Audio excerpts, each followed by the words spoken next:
Well, hey there, Ruckus Maker. I am really excited today to be joined by my guest, Dr. Roseann Campanna-Hodge.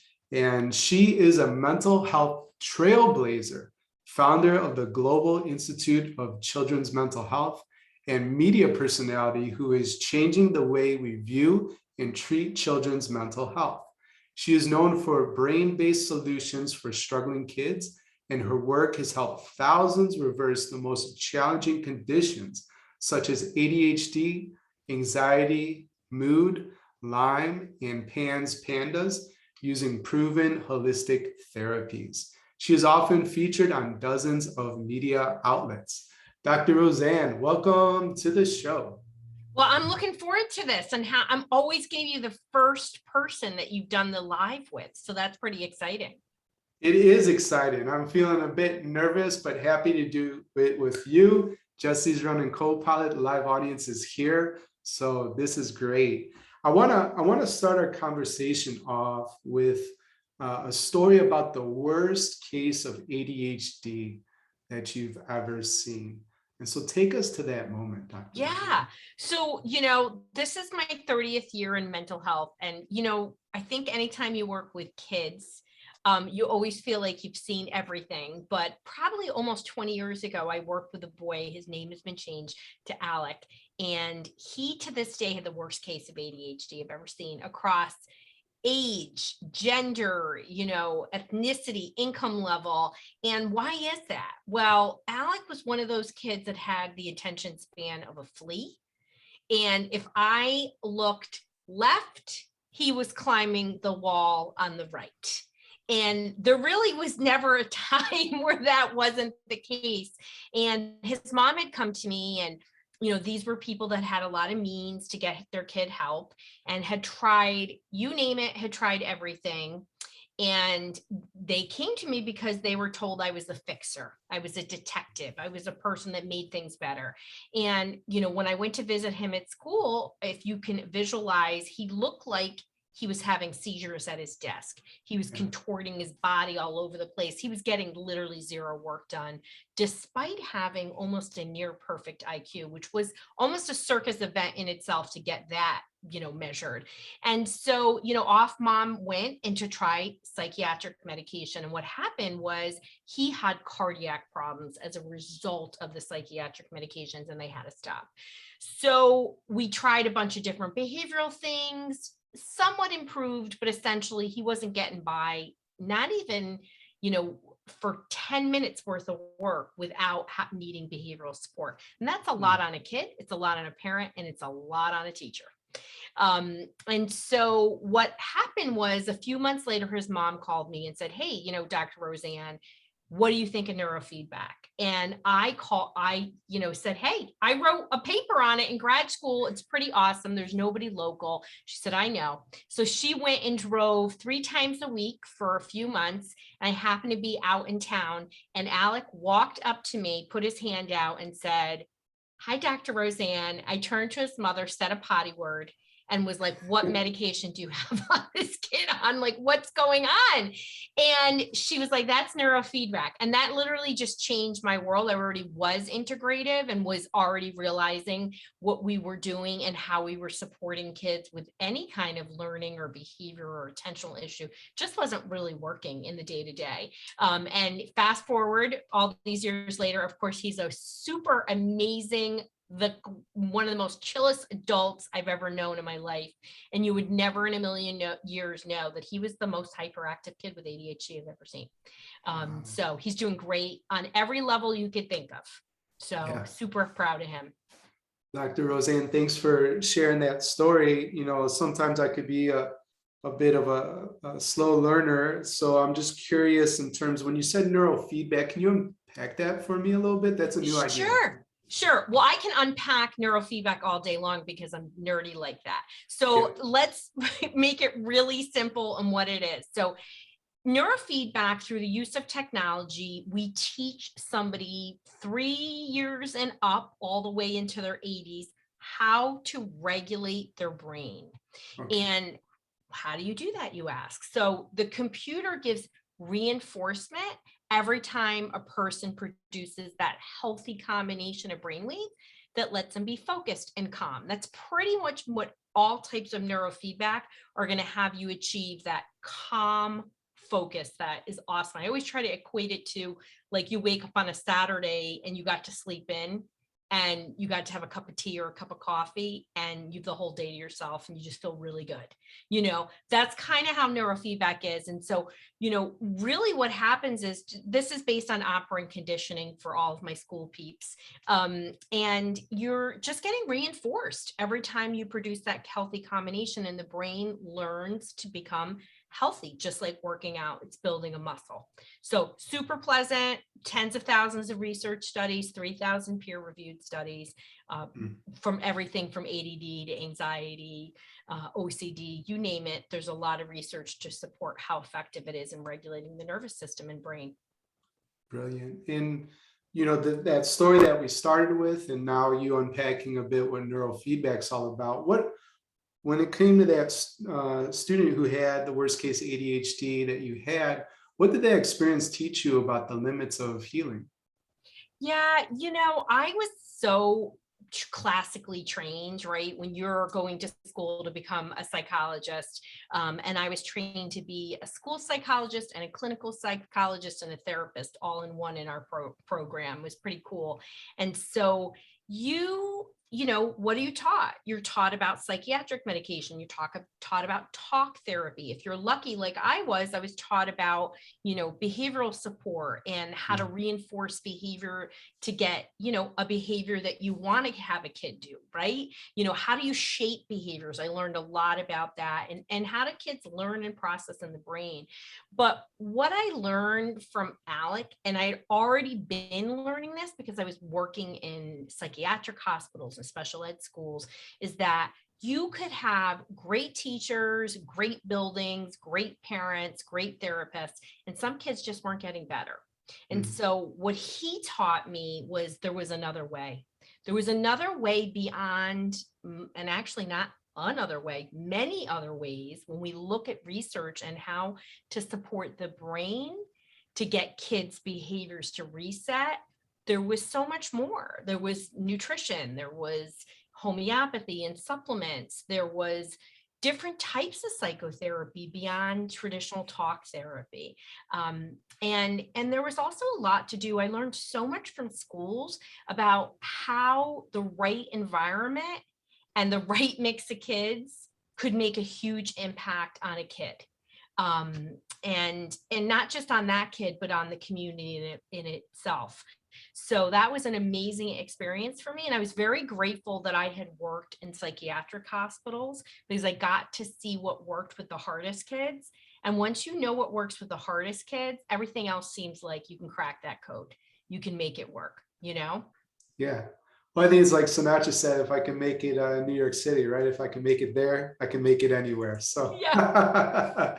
same idea. We're recording this live, this is an experiment from the audience, and we'll put this on YouTube shortly after I'm recording, but the actual podcast that will get produced, that doesn't come out until April. So just want to note that for the ruckus maker listening in the future. But to the live audience, and this is still useful to the future listener too, but how are you thinking about the return to school this year? It's a different return than last year. We know a little bit more about what to expect. I think that that's good and bad, right? So now it's not as much the fear of the complete unknown. I think what educators and communities are facing is a whole lot of hostility and anger from people.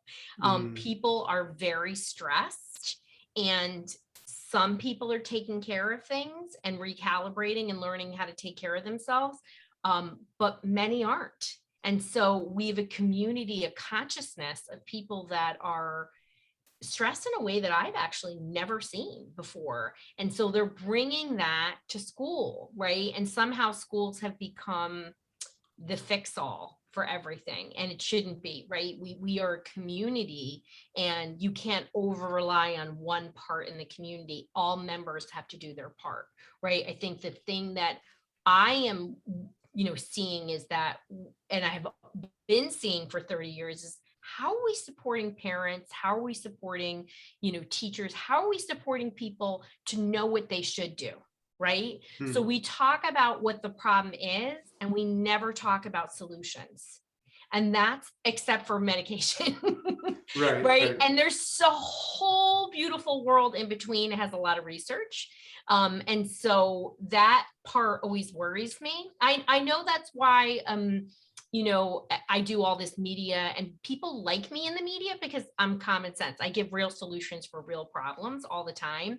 And I wish we were having way more of that dialogue instead of saying, here's this problem, you must see a therapist. Here is this problem, you must do this. There's a lot of beautiful colors in between that we could support things and catch kids earlier on. We have clear understanding of what behavioral problems look like early on, but yet we're afraid to teach parents that and then open that door of what they can do.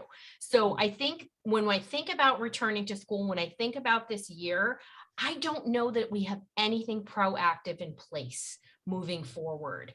And yet we have a consciousness of people that are hurting, not just the kids. I'm even more worried about their parents than I am the actual kids, and how much of that is rubbing off. Right. We'll get to the proactive piece in just a second, but I really like to hear too. I know that there's a difference between stress and anxiety. So how do you define those terms? Yeah. So we all face stress, right? Sometimes, some days more than others, right? Like your computer, I remember I was doing a really important live thing, and all of a sudden my computer literally died in the middle of it. No warning.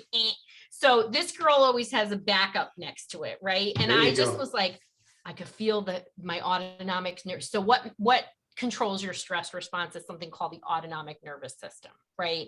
And so it says, hey, this is a stressful event. You need to go into a sympathetic dominant. Hey, this is not stressful. Stay in your relaxed parasympathetic state. So I went into a sympathetic dominant.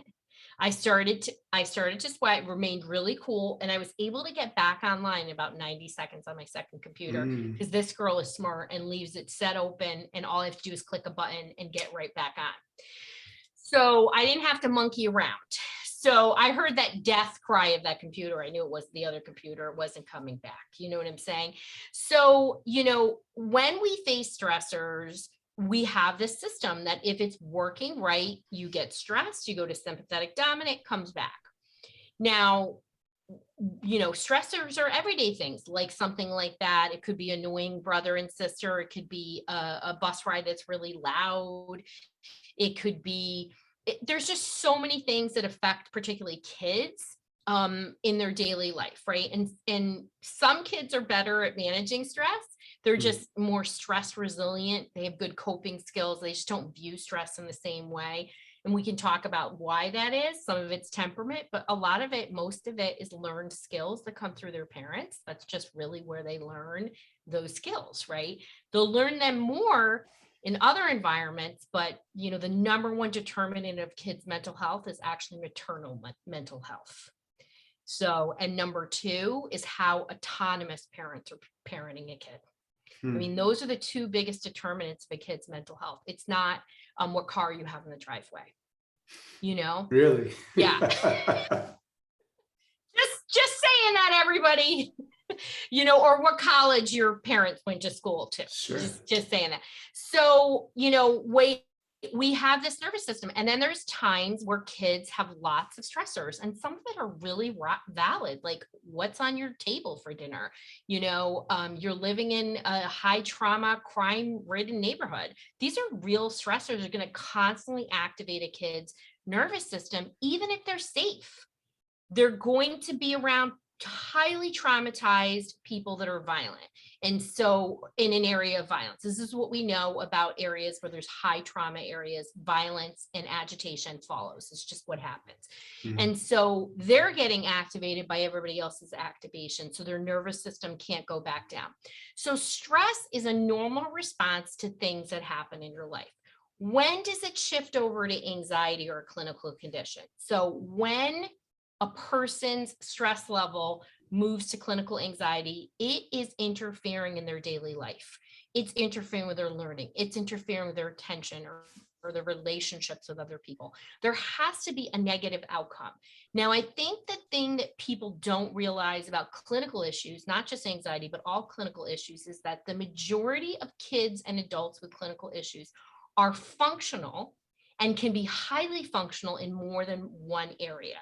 So there still has to be at least one area where it's impacting them, but know that kids can be like straight A student, depressed and suicidal. Right. It happens every day. And one of the biggest problems in the American mental health system, and actually across the globe, it's changing everywhere, not in a good way, is that we use grades as a benchmark for mental health. And it absolutely should never be a benchmark for mental health, because kids in particular with structure and routine can really hold it together to achieve, right? And Right. especially if that's their value and what we're saying all kids should value is those grades, then they're going to throw their efforts into that. So there has to be an area where it's impacting them. And we also need to give up that it's obvious that kids are anxious and depressed. We'll talk about behavioral science. It absolutely does not have to be genetic, nor if you have it in your family history, does it mean your kids are going to get it too. And environmental is way more of an impact, including chronic stress, inflammation. We know this through research, and we have a lot of genetic mutations that are occurring that are altering how our body can utilize nutrients that affect our brain. So we're getting a lot more stressed kids. These are all factors that are increasing things, neurodevelopmental disorders like ADD and autism, and there's a spiraling effect all around. But stress is normal. It can move from chronic stress to anxiety with repeated stressors. And our stressors don't have to be real. They can be imagined, they can be perceived. And chronic stress of any kind, even happy stress, can lead to clinical issues. So when we look at the top issues affecting adults for stress, number one is a divorce, and then it's death, and then it's birth and marriage. So you have the top issues. There's two awesome ones in there too. So we really have to not always think. Sometimes when we think our kids are anxious, like school teachers will say, like, your kid is this, and the parents are like, no, it's not even possible. It's not even possible, because they're well fed, they live in a great street, they get along with their siblings, and they can't even wrap their mind around that their kid could be showing clinical, let's say, OCD or anxiety or depression. So when we see the behaviors, we have to honor them and do right by our kids by giving them support and tools. Well, my two big takeaways from that just riff you shared there is, like, one, a kid can, or an adult, right, be a high performer on the outside, have all the A's and be well put together from what you can visibly see, and still have some mental issues going on. And then the second takeaway was that there's good stress too, right? So like you said, birth and marriage. So maybe the kid, performing high and that kind of thing, the parents saying, no, he's all right, we just have a baby on the way, like, what's there to stress about? But that could actually be something that's triggering what I'm hearing you say there. So yeah. Cool. And again, kids can be on the surface looking like things are going really well. And I think that was a big surprise to parents in the pandemic. I think a lot of parents realized, because they got to see so much time and how they responded to learning and how they responded to social disappointments, and everything was at home. So they got to see what their kids could and couldn't do. And all of a sudden, a lot of light bulbs went off. Like, I got more first time teens and young adults seeking mental health than I ever have probably in my entire career, as I did in this pandemic. So it's a good thing. It's a good thing they were like, wait, something's going on, let me get some help. But in the same breath, all those parents all said the same things to me. When I look back, it was clear. They had stomach aches, they had sleep problems. They asked a lot of worried questions. A lot of those behavioral signs of stress and anxiety were present way earlier. And they all said, but they were a good student. And so, or had friends. And so they just didn't think it could be clinical. Got it. Well, Dr. Roseann, I'm really enjoying our conversation. I think this is a good spot just to briefly pause so we can get in a message from our sponsors. So this is the part I haven't figured out just yet because we're recording live, and just so the live audience knows too, like there's no sponsored part to read right here. The editor adds it in the second, afterwards of everything. And yeah, he just puts it in there. So I'm going to count 5 seconds. We'll always just be kind of quiet. And then that gives him visually like a gap, right, in the audio. And then he'll put the sponsors on, and we'll continue the conversation. Just trying to be a little meta there for everyone. We all like it. We're all smart people. We like to know, right, guys? All right, and we're back with Dr. Roseann Campanna-Hodge, and we're talking so much good stuff, really around the worst case of ADHD that she'd seen, and the what that taught her about the limits of healing. And we really just dug in the difference between stress and anxiety, and had some epiphanies myself, through this conversation.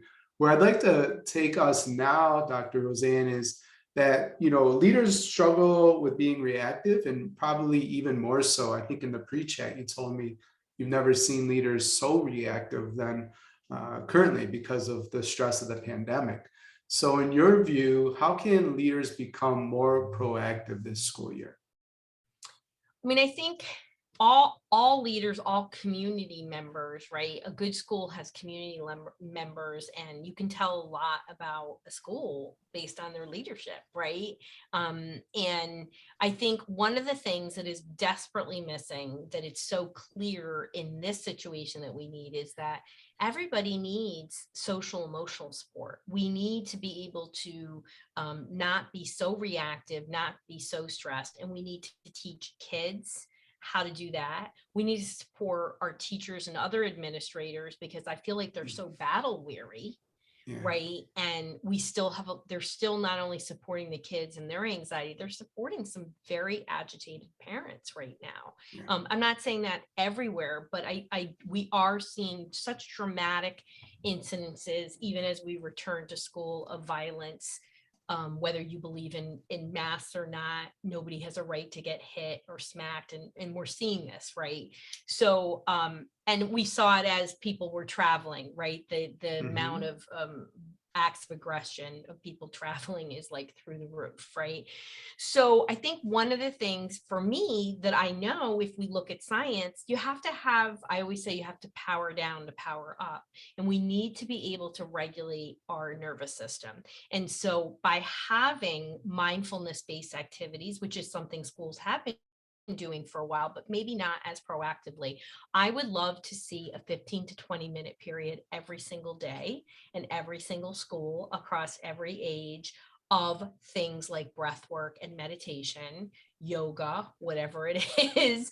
You'll have to face some hurdles, right? Because certain people, some forms of Catholicism think meditation is against Catholicism. I mean, there's a lot of things, but breath work is pretty consistently accepted, and it's free.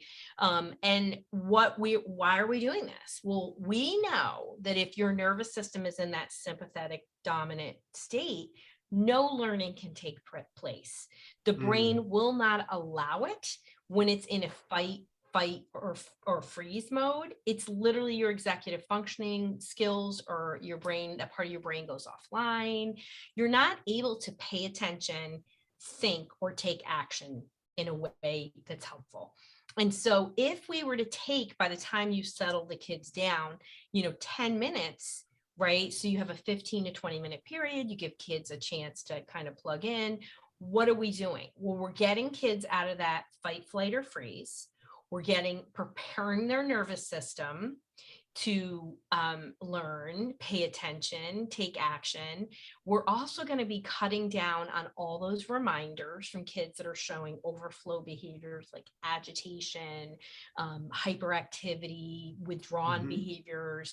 And we're going to help get our kids more prepared to learn, but we're also really teaching them about how they need to connect to their bodies so that they can deal with whatever's going on with them, right? I would love for this to filter back to families so that they knew how to do this for themselves, but for me, that is one of the greatest things any school leader could do. It's not that hard. Yes, I am working on a program, but but it's not that hard to do. And it's a matter of, what is the priority of your school district, which is a lot. There's a lot of priorities.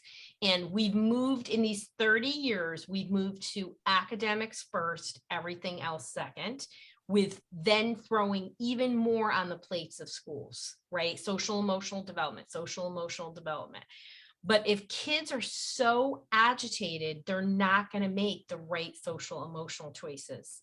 So we're working backwards. This is what we see with our most impaired kids, that they can't access all the parts of their brain, including social emotional language and understanding if they're agitated. So we calm the nervous system, come in with new learning.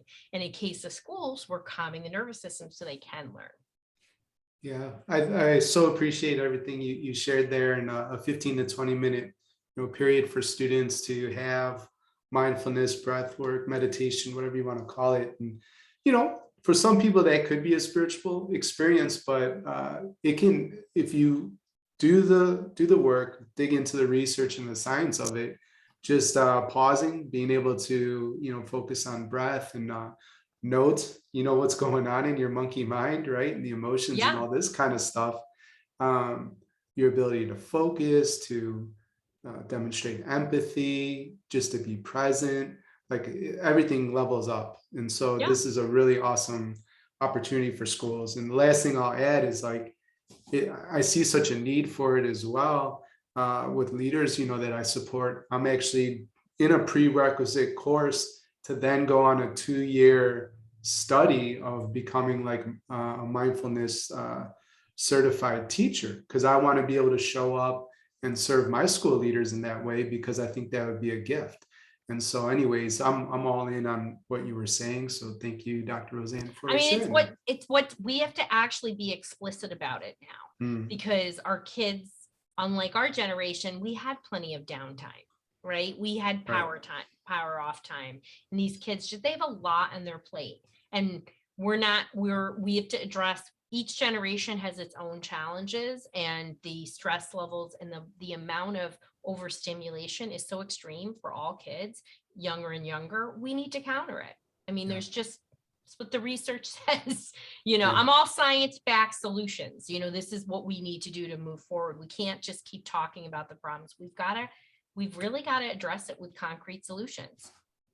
Solutions focused, backed by science. You can't go wrong with that. Yeah, so can't go wrong. That's the basis of my life's work, There you go. Well, Dr. Roseann, what message would you put on all school marquees across the globe if you could do so for just a day? Gosh, I'd put 17 things on there, But I mean, I say you have to power down to power up. And I think it's a great way that would resonate with kids, to help them to understand that you have to be quiet for a little bit and you have to connect with your body. It's important for so many reasons. You'll miss all the messages that your body is telling you. And this is also a big part of why people are struggling more emotionally. They're not listening to what's there. And it comes through those quietness, to be really, really still and understand what is happening, but also to really give your brain and your body like moments of rest. Right. And Dr. Roseann, you're building a school from the ground up. You're not limited by any resources. Your only limitation is your imagination. So how would you build your dream school, and what would be your top 3 priorities?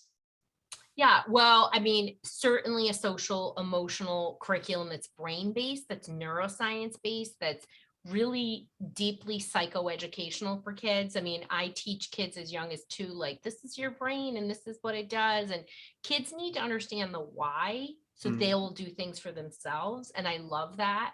So that would just be a standard, right? And we know, like, whenever people want to fight me on social emotional, just have to tell them that the highest income earners have really high EQs. Oh, So emotional intelligence 2.0, like you I make a mean, lot more hello. money. Yeah, that's Yeah. invest in emotional intelligence. Yes. Yeah. And then I'm a huge fan of project-based learning. It just lets learning be differentiated. It lets students take ownership of what they love. And it really builds autonomy and commitment instead of kids really kind of passing through. So I would have project-based learning for all kids and really have them be stakeholders and help them design curriculum. I've seen it done in schools and I just love it. And I think it's a great way to stimulate our just all the different kinds of learners, So I always tell the kids today, I was like, oh, Dr. Rowe would have a hard time in school today. Is it so process oriented and it's not about content? So based learning really helps you go deep into content, which our kids really enjoy, and then I think my school would really focus and have a lot of community involvement, which is hard in the pandemic. But I would really get all members to take part and be part of that community, where it's not teachers and parents on different camps, but you would have really student-based learning where they are the center of the community and they bring in the family component. And instead of always pushing things towards schools, we would really have an integrated approach to the community where everybody is learning about learning and social emotional development. That would be my dream. And maybe we'd have some government funding to have parents maybe earn some money where they could be part of the school, which means greater taxes, but that's okay. Okay. Let's use it for better things. So that would be, you have a psychologist, she's got 2 heavy social emotional things in there, because with safety and comfort and love, a lot of beautiful things can come out of that, and not all of our kids have that. Well, Dr. Rowe, thank you so much for being a part of the Better Leaders, Better Schools podcast. We covered a lot of ground. So everything we talked about today, what's the one thing you want a ruckus maker to remember? The one thing I want a ruckus member to remember is that I want you to open your mind about solutions for kids' mental health. There really are many ways to help support our kids, and they're science backed. And I have a whole book about them. It's called It's Going to Be Okay. But I want, instead of always referring to a physician, refer to a therapist before you refer to a physician. Not that I'm saying that's the only way, but give parents education about how to support their kids' coping skills. I think that's one of the greatest things that school personnel could do. So be open to solutions, know that you are important decision makers in a family's life. If you're a teacher or if you're an administrator, you really can have a really powerful impact by saying, hey, have you ever thought about this? And it's a fine line. I respect that and understand it, to show a parent that there's a different way. But we can do that. I've been a school person too. Like, hey, have you ever heard about this? So open the door to parents about solutions that empower them. Brilliant. And we will have It's Going to Be Okay, your website, all the social places linked up for the ruckus maker listening in the show notes, of course. And thanks for being my guest today. Thank you. So now we are going to move to some Q&A for the live audience. Jesse, I'll invite you if you want to highlight yourself and come join Dr. Rowe and me. And I think you've picked a question. Go ahead, unmute yourself too, Jesse, and just let me know if I should read one or if you're going to read one. And then sure. For the live audience, please type your question that you might have for Dr. Rowe in the chat, and we will get through as many as we can in about 10, 12 minutes or so. Does that work for you, Dr. Rowe? That works for me. Okay, thank you. For And some don't reason, be it's not allowing shy. me to. Oh, go ahead. Oh, No, don't highlight be yourself? shy. Ask away. I can ask, as somebody who's been on either side of the table in schools. I've been, I've done psychoed testing, I've done teaching, I've done all kinds of things in schools and outside of schools as a private practitioner. So don't be shy. Go ahead, Jesse. Sorry. Yeah, no, you're good. You're good. You talked a little bit about the difference between stress and anxiety, and Paul had sent us a question ahead of time, which was, what part does personal resilience play in managing stress or anxiety? And you can pick, I guess, whichever one you want to go down or talk through both. I mean, we talked about temperament, right? So for a second. So we do have temperament, and some kid, if you're a parent like me, I've, same genetics, and I have one kid who is wired to be stressed, and I have another kid who kind of came out like a Buddha, right? And so we have that viewpoint of things. But we also have something, a term I've coined called resiliency mindset. And resiliency isn't something you just build. It's really how you view, manage, and recover from stress. And when I think about kids today and I work with parents, I always say, where are they? Are they a kid that views stress differently? Are they always stressed? Are they are a low stress kid, like whatever? Or and I always think of I always use the example of my boys, my older son Max, who has chronic Lyme and PANS, for anybody who doesn't know what PANS is, but he got Lyme at 22 months. So he was very intense. He started talking at 7.5 months and was talking in sentences at 12 months. So I already knew we were in trouble. For anybody who knows about smart kids, it's not the easiest thing. And so he had to have things his way. And I remember taking his brother Giancarlo out for Easter to get Easter baskets, and they ran out of, there was one blue and the rest were all pink. And I said, Giancarlo, your brother's got to have the blue. And he said, hey, pink's like in the rainbow, Mom. I like pink. I can have pink. And I thought, oh my gosh, you're so easy. And he was literally like 2. Okay. And he had that kind of flexibility. He didn't think anything of it. Now, he really always came out that way. We are chill people, despite having a kid who's not, and so his viewing of stress is very different. When he gets stressed, it's over typically things that are pretty significant, and how he manages stress, he's got a big toolkit. Now, his brother now is 16 and is using his toolkit. Thank you. And after a lot of work and a lot of reinforcement, but he was also a kid that didn't recover from stress well. So some kids struggle in one part or all, or some kids just have a wiring.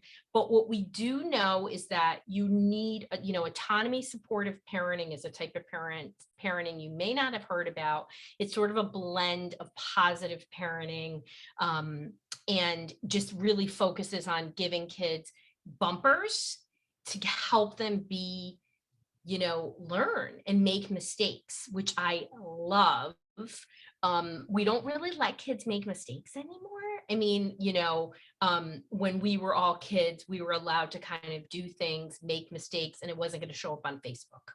But these kids have a lot of different pressures around them.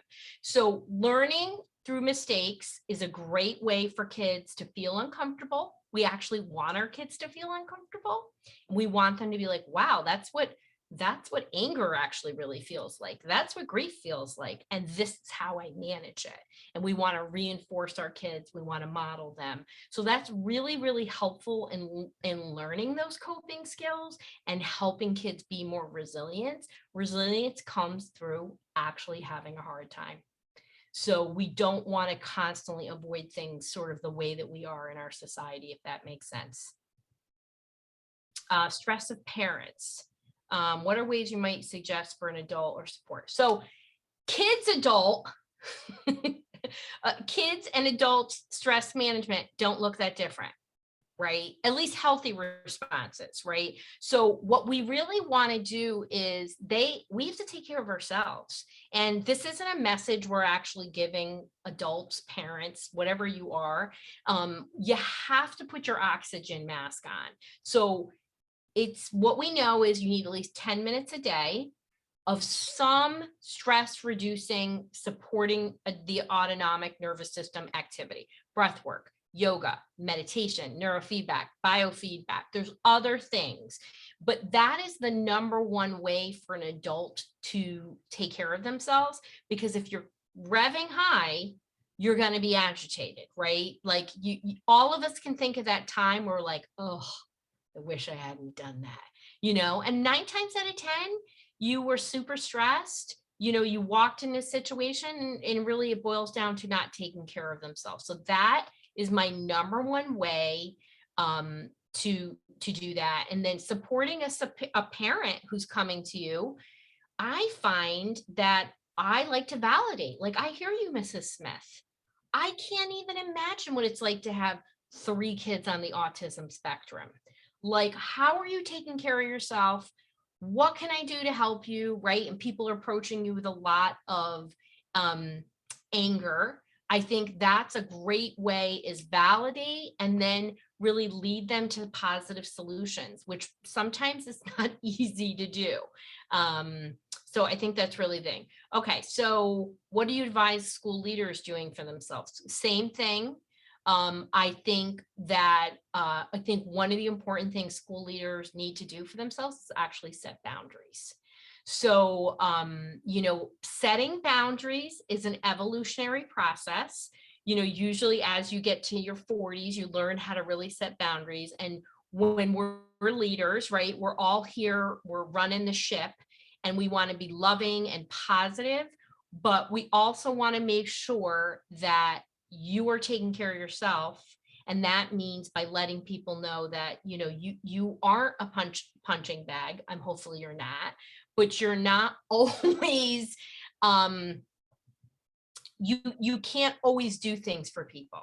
You have to encourage people to do things for themselves as well. And so when you're caring for and leading, you may have a team member who really is struggling. So I would give them the same support that I would a parent, lots of validation, lots of encouraging of them taking care of themselves, and leaning on the community, not just the one, which is you, if that makes sense. You know what I mean? What's the best way to deal with a colleague? You have to coach and evaluate, seems not to. Oh, this is a tough one, Irene. How do you support somebody who's not taking care of their mental health? Oh boy. So the principal can't talk to the person, well, unless there's really a conflict, but you're being a good friend. So I'm going to approach this as a friend thing. So what I have always found is that when somebody is talking to me and they're just not taking care of themselves and they're bringing it to me, and I would just be like, hey, Marcy, I so hear you, and I hear your struggle. How about we find somebody to get for you to talk to, right? Or what's the best way? Don't give them a yes or no. You know this, you never ask anybody yes or no questions. You say, what's the best way we can find somebody's support? Do you want me to help you? Do you want to ask your pastor? Whatever, and just open those dialogues. Maybe give them a copy of my book. I don't know, but offer them a podcast that could be of help to them. But when somebody is stuck in that toxic loop and they're constantly talking about their problems without actually doing anything, whether it's a parent or a colleague, you've got to have that boundary with a supportive lifeline. But sometimes people are so caught up in their own problem that they don't know how to get unstuck, and they'll just keep coming to you until you create a boundary for them. It's my best advice. That's great advice. I got a direct message, Dr. Rose. So this one comes from Michelle. I'll put it in the chat too, but I'm going to read it so people have context. The American School Counselors Association recommends 250 students per counselor. The US averages 480 per counselor. Do you agree with the recommendation of the American School Counselor Association? Do you see any proactive effort on the part of schools to expand counselor teams to support social and emotional learning? Yeah, I don't see any proactive support happening, because let me tell you something. There are no other counselors. We're at maximum limits. I mean, people, private school, I think there's a shortage of therapists. Do I think that the ACA's recommendation of 250 kids per counselor is probably a good one? It probably is, because that means you're really giving care.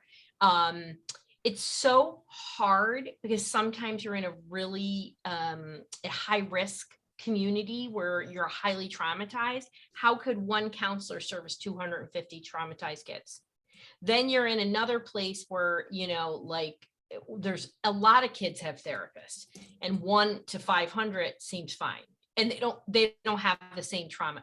It's like where I live, I remember making a recommendation to therapy for one of my clients, and she was a teenager, and the mother said she's going to be so thrilled. She was the only one without a therapist, and she was very jealous that she was the only one without a therapist.